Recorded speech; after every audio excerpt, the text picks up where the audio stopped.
김 지사에 대한 단죄, 정의롭고 진실된 정치 실현의 계기로 삼자. 오늘 드루킹 댓글 조작 사건이 배후 조종자인 김경수 경남지사에 대한 대법원의 유죄 확정 판결이 나왔습니다. 분명한 증거가 있는 공직선거법 위반이 무죄인 것은 이해하기 어렵지만 저 안철수를 죽이려 했던 김 지사의 추악한 다른 범죄는 유죄가 확정됐습니다. 사필 규정입니다. 김 지사는 모든 것을 드루킹에게 떠넘기며 거짓과 부인으로 일관했지만 끝내 진실을 피해 가지는 못했습니다. 정정당당하지 못한 비겁한 처신이었습니다. 드루킹과 김경수 지사의 댓글 조작 사건은 민주주의를 농락한 파렴치한 범죄였고 국민의 뜻을 왜곡시킨 선거 파괴 공작이었습니다. 김 지사는 가장 공정해야 할 대통령 선거를 가장 불공정하고 추악한 공작 정치의 장으로 만들었으니 그 죄와 사회에 끼친 폐해가 무겁고 중합니다. 즉시 정계 은퇴 선언을 하고 반성하고 성찰하며 죄값을 치른 후 거듭나기 바랍니다. 독수독과란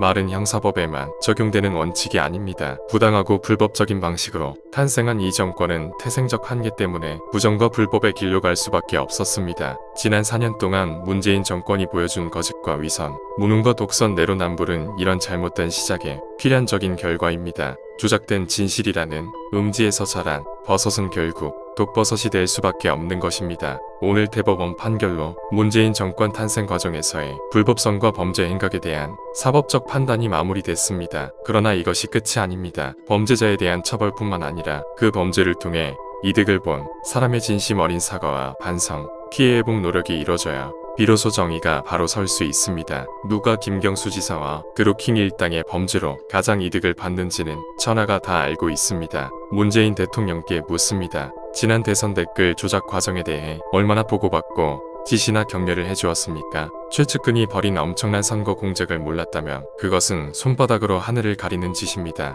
대통령의 추종자들이 당시 후보였던 문 대통령 당선을 위해 저질렀던 흉악무도한 범죄에 대해 본인이 직접 사과해야 되는 것 아닙니까? 저는 이들 범죄의 직접적 피해 당사자지만 저에게 사과하라고 요구하지 않겠습니다. 대신 김경수 지사와 드루킹 일당의 범죄로 주권자로서의 진실과 신성한 알 권리를 침해당한 대한민국 국민에게 사과하십시오. 그리고 민주주의 앞에 진심으로 반성하십시오. 이런 짓을 통해 탄생한 정권에서 온갖 권세를 누린 것도 모자라 뻔뻔하게 정권 재창출 운운하는 여당의 대선 주자들에게도 요구합니다. 다시는 이런 반민주적 범죄, 국민주권 파괴 범죄를 저지르지 않겠다고 국민 앞에 약속하십시오. 이제 버릇해 못 준다고 지금 이 순간에도 김대업의 성공 드루킹의 기억을 되살리며 못된 짓을 획책하고 있는 자들이 있다면 중단하기 바랍니다. 이제 한국 정치의 낡은 사고와 틀을 완전히 벗어 던집시다. 링컨 대통령의 말대로 거짓말로 모든 사람을 영원히 속일 수는 없기 때문입니다.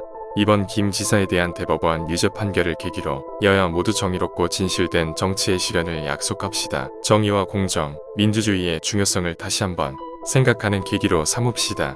저 안철수는 오직 미래로 가겠습니다.